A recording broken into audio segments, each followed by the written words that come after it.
Bismillahirrahmanirrahim.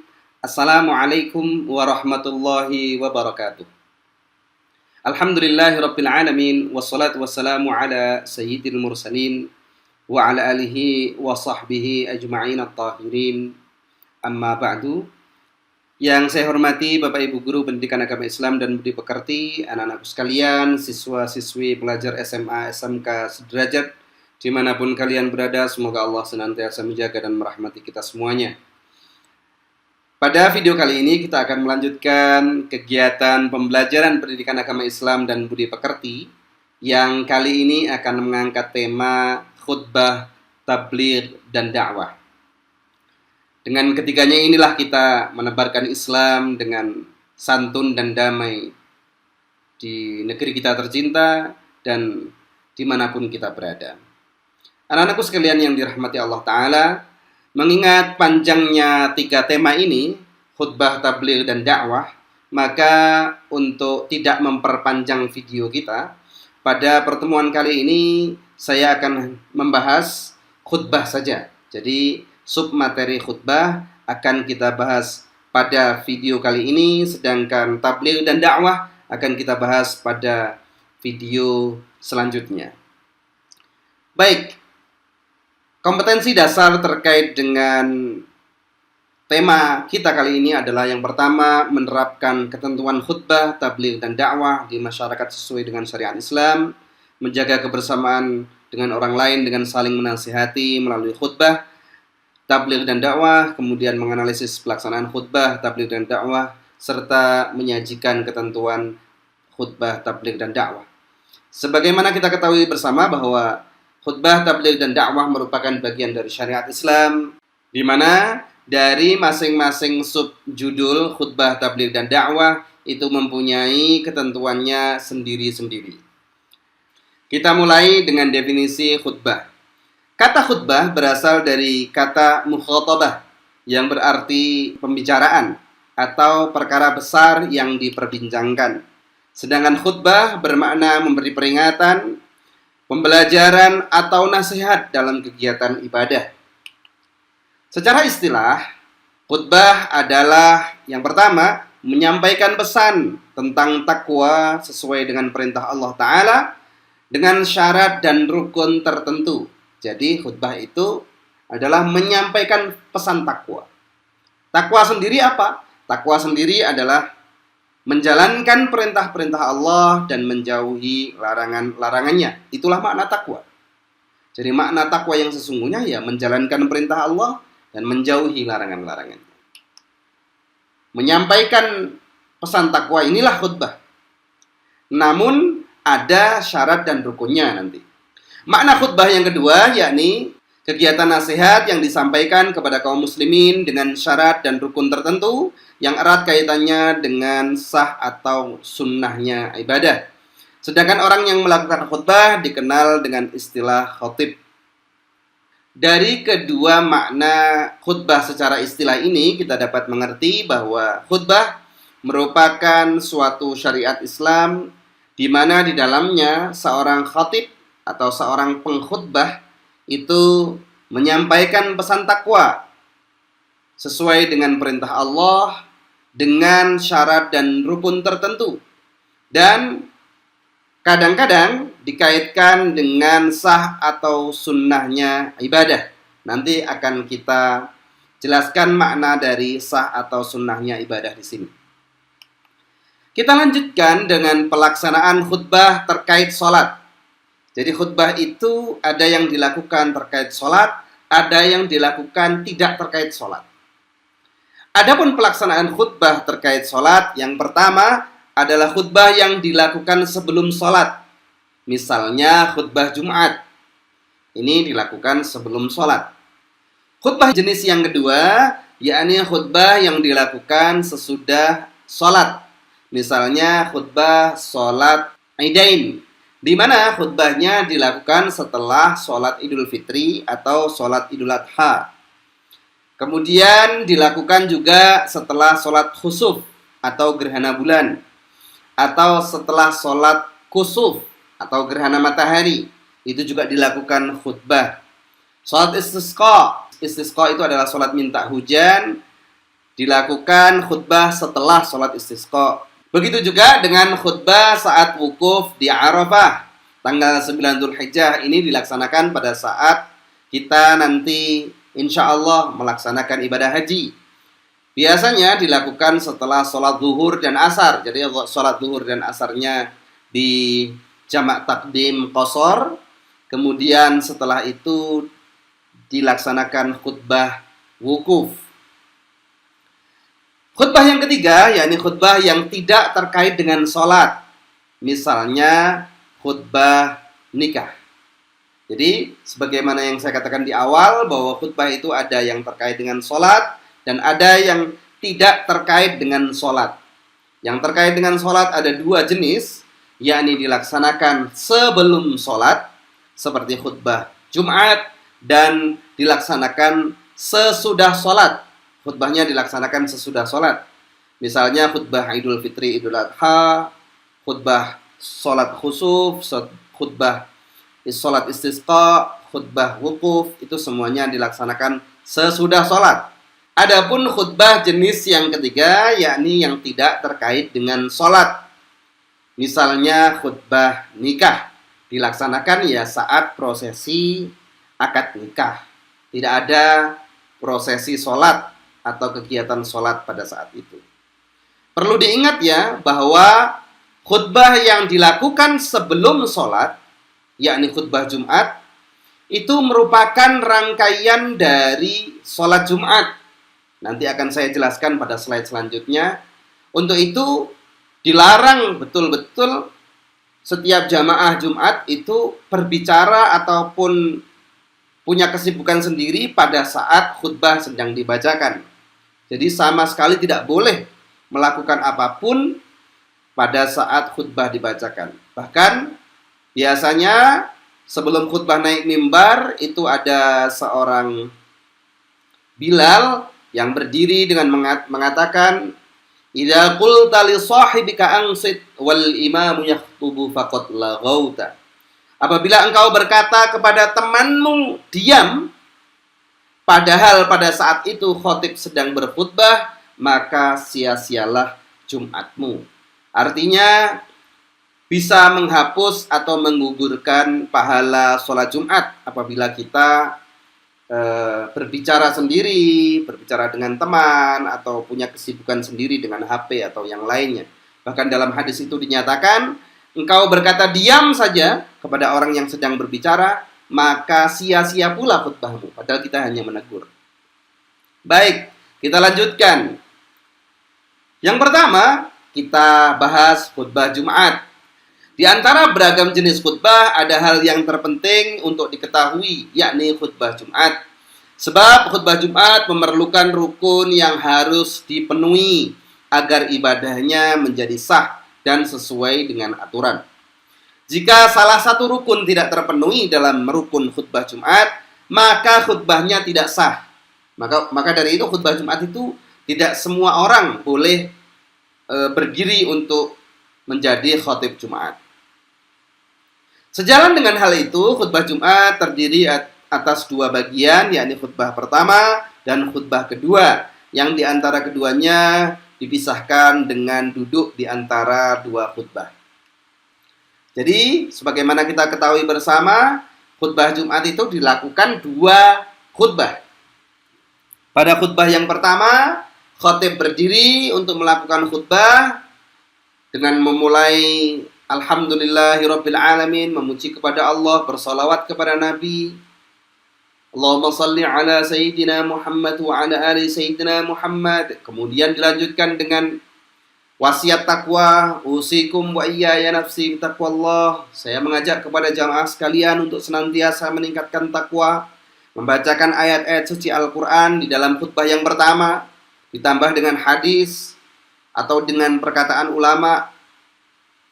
Kemudian ditutup dengan doa, memohon kepada Allah semoga kita semuanya diberikan rahmat dan ampunan dari Allah Ta'ala.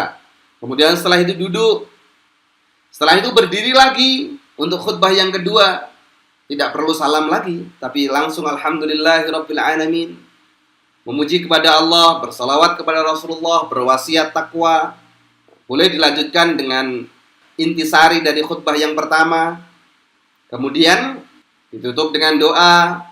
Setelah itu diakhiri dengan membaca beberapa ayat suci Al-Quran. Biasanya ayat yang dibaca yaitu Ibadallah, innallaha ya'murukum bil adli wal ihsan wa ita'i dzil qurba wa yanha 'anil fahsya'i wal munkar wal baghi ya'idzukum la'allakum tadhakkarun fadhkurullahal 'azim yadhkurkum washkuruhu 'ala ni'amihi yazidkum wa ladzikrullahi akbar. Aqimis shalah. Kemudian khatib turun, tidak perlu salam ya. Dalam khutbah Jumat tidak perlu wassalamualaikum warahmatullahi wabarakatuh, tidak perlu. Karena kegiatan selanjutnya adalah dilanjutkan dengan sholat, yang itu merupakan rangkaian yang tersambung. Kalau nanti diakhiri dengan salam khutbahnya itu, maka jamaah akan waalaikumsalam, kemudian buyar, begitu. Kita lanjutkan dengan syarat khatib. Yang pertama adalah Islam yang sudah baligh dan berakal. Yang kedua, mengetahui syarat dan rukun serta sunnah dalam khutbah. Yang ketiga, suci dari hadas, baik badan, pakaian, serta auratnya tertutup. Yang keempat, tartil dan fasih saat mengucapkan ayat-ayat suci Al-Quran ataupun hadis-hadis Rasulullah. Yang kelima, memiliki akhlak yang baik dan tidak tercela di mata masyarakat. Jangan sampai seorang khatib itu adalah orang yang tidak dihormati di masyarakatnya atau orang yang dianggap tercela di masyarakatnya. Maka perlu dipilih orang yang memang mempunyai ilmu agama yang baik dan dapat menjadi panutan di masyarakatnya. Yang keenam, suaranya jelas dan dapat dipahami oleh jamaah.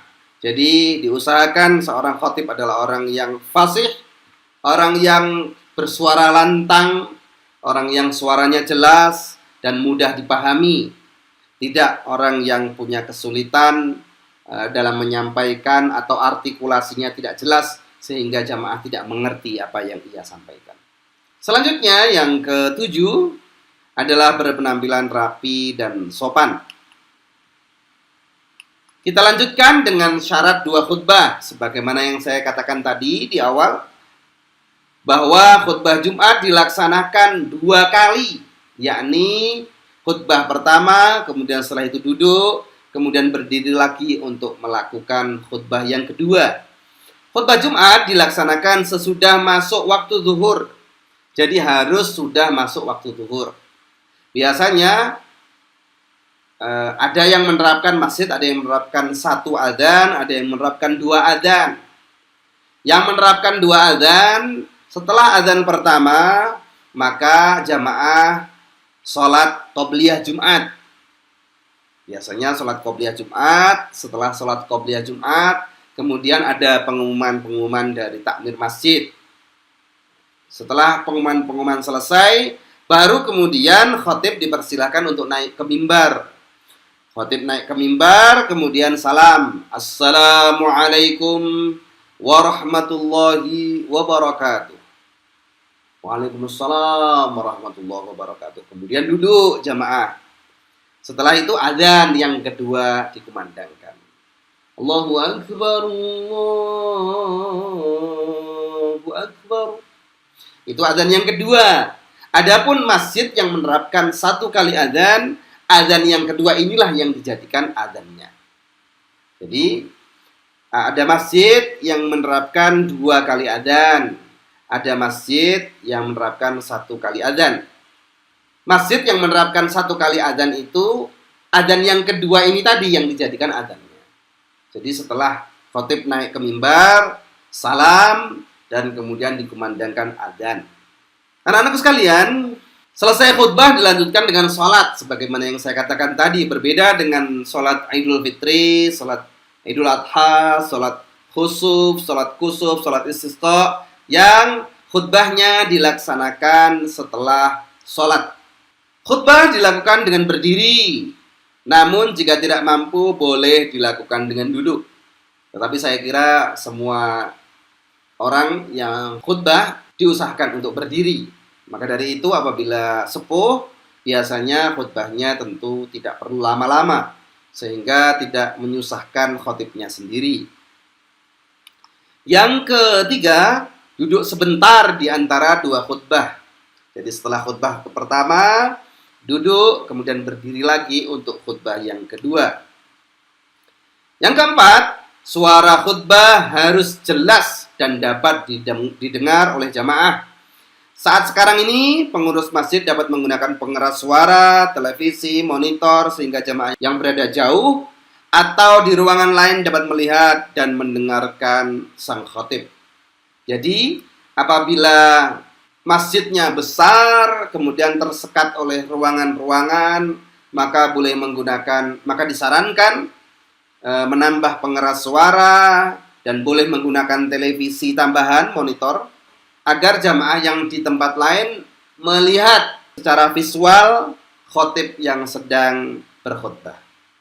Selanjutnya tertib, yakni mulai khutbah pertama dilanjutkan dengan khutbah kedua, ya harus dilakukan secara tertib.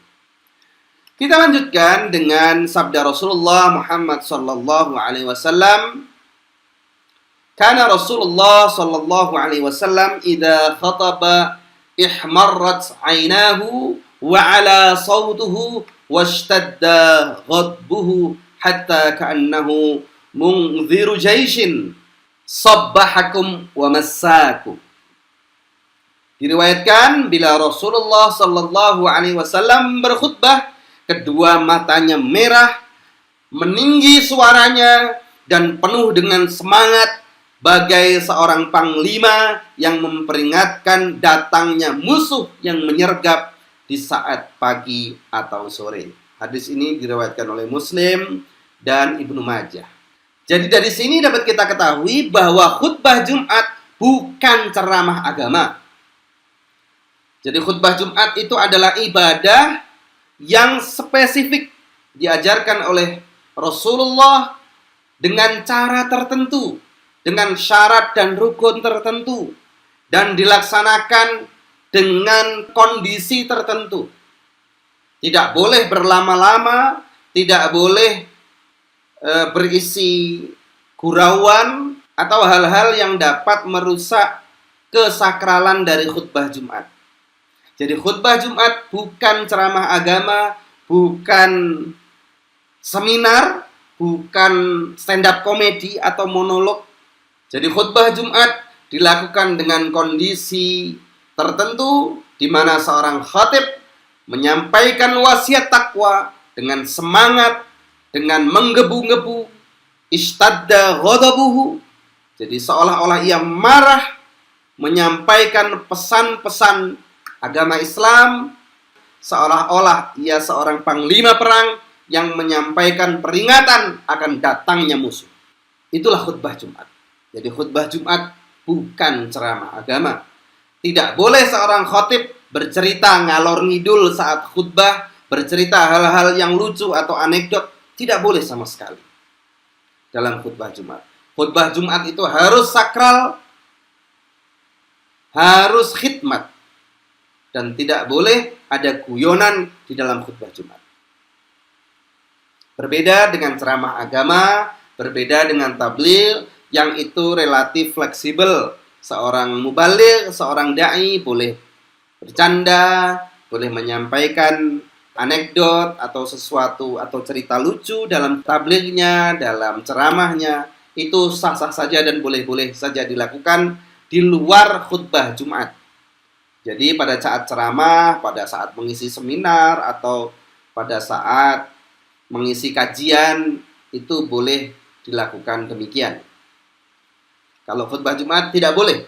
Harus khidmat, harus khusyuk, dan harus serius. Baik, kita lanjutkan dengan rukun khutbah. Yang pertama, membaca hamdalah pada kedua khutbah. Jadi membaca alhamdulillah, memuji kepada Allah. atau alhamdulillahirabbil alamin dan seterusnya, atau hamdan lillah dan lain sebagainya. Yang kedua, membaca syahadatain, membaca dua syahadat, yakni asyhadu an la ilaha illallah wa asyhadu anna muhammadar rasulullah. Itu syahadatnya. Yang ketiga, membaca salawat kepada Rasulullah dengan mengucap Allahumma salli ala sayyidina Muhammad wa ala ali sayyidina Muhammad. Boleh ditambah dengan salawat Ibrahimi, kama sallaita ala sayyidina Ibrahim wa ala ali sayyidina Ibrahim fil alamin innaka Hamidum Majid, dan seterusnya. Yang keempat, berwasiat kepada diri sendiri dan jamaah sekalian. Isinya ajakan untuk meningkatkan iman, takwa, ibadah, serta memperbanyak amal soleh. Dan ditambahi dengan sebaiknya menjauhi dosa dan kemaksiatan agar hidup semua umat Islam bahagia di dunia dan akhirat. Itu adalah isi dari khutbah Jumat. Jadi wasiat takwa, wasiat iman, ibadah, memperbanyak amal saleh, menjauhi maksiat dan dosa-dosa untuk kebahagiaan dunia dan akhirat.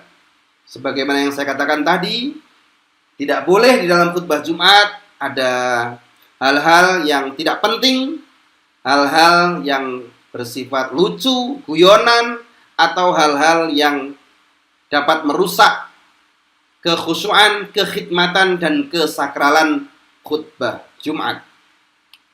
Yang kelima, membaca satu atau beberapa ayat suci Al-Quran. Ayat yang dibaca biasanya sesuai dengan topik yang akan disampaikan. Jadi harus ada ayat suci Al-Qurannya yang dibaca, ditambah hadis tentu lebih baik, di mana disesuaikan dengan tema atau topik khutbahnya. Yang keenam, berdoa pada khutbah kedua untuk memohon ampunan, kesejahteraan, dan keselamatan bagi kaum muslimin dan muslimat, baik di dunia maupun di akhirat. Keenam hal ini wajib ada dalam semua khutbah, dimanapun khutbah Jumat itu dilaksanakan. Jadi khutbah Jumat itu urutannya setidak-tidaknya adalah 6 hal ini. Boleh nanti ditambahi beberapa sunnah khutbah. Kita lanjutkan dengan sunnah khutbah. Yang pertama, khatib memberi salam pada awal khutbah dan menghadap ke arah jamaah. Jadi salam itu sunnah saja dengan mengucap Assalamualaikum warahmatullahi wabarakatuh. Dan itu dilaksanakan pada khutbah yang pertama saja. Khutbah yang kedua tidak perlu salam. Jadi tidak perlu salam. Jadi kalau ada yang salam pada khutbah yang kedua, keliru. Karena urutan dari kegiatan sholat Jumat adalah khutbah dilanjutkan dengan sholat. Jadi khutbahnya tidak ditutup dengan salam. Kemudian yang kedua, sunnah yang kedua yakni khutbah disampaikan di tempat yang lebih tinggi. Jadi diusahakan mimbarnya itu meninggi dan terlihat oleh jamaah. Kenapa dilakukan di tempat yang tinggi? Karena dengan berdirinya khatib di tempat yang tinggi, maka suaranya akan didengar oleh lebih banyak jamaah. Jamaah juga bisa melihat khatibnya secara lebih jelas. Kalau di Timur Tengah, di negara-negara Arab, umumnya mimbar-mimbar itu ada tangganya, ada trapnya meninggi begitu, sehingga khatibnya berada di tempat yang tinggi. Kalau di kita umumnya tidak demikian, tetapi beberapa masjid besar biasanya juga menggunakan mimbar yang ada trapnya sehingga khotibnya berada di tempat yang tinggi. Ini baik karena dengan di tempat yang tinggi, jamaah bisa melihat khotibnya dengan lebih jelas dan suara khotib juga terdengar lebih lantang apabila ia berada di tempat yang lebih tinggi. Selanjutnya, sunnah khutbah yang ketiga, yakni disampaikan dengan kalimat yang jelas, sistematis, dan temanya disesuaikan dengan situasi dan kondisi yang aktual saat khutbah dilaksanakan. Jadi boleh saja memilih tema atau topik yang sedang hangat di masyarakat agar masyarakat dan umat mendapat kejelasan dan penjelasan terkait beberapa hal yang sedang aktual terjadi di masyarakat. Yang keempat, khatib hendaklah memperpendek khutbahnya. Jangan panjang-panjang. Khutbah itu 10 menit, 15 menit sudah selesai. Sebaiknya sholat Jumatnya saja yang diperpanjang. Ada kesalahan di masyarakat kita, di mana khutbah itu lama, panjang sekali. Kalaupun toh membaca, maka membacanya dengan intonasi yang pelan sekali. Kemudian kalaupun toh dia tidak membaca, maka dia bercerita ngalor ngidul. Cerita-cerita seperti itu tidak diperkenankan pada saat khutbah. Kalau ceritanya cerita hikmah dalam sebuah hadis ataupun khobar ataupun athar, tentu baik-baik saja. Tetapi tidak yang panjang lebar. Tidak cerita atau kisah-kisah atau dongeng-dongeng yang panjang sehingga menjadikan jamaah semakin ngantuk dan tidak mendengarkan khutbahnya. Khutbah Jumat yang baik adalah khutbah Jumat yang pendek, sholat Jumatnya yang diperpanjang.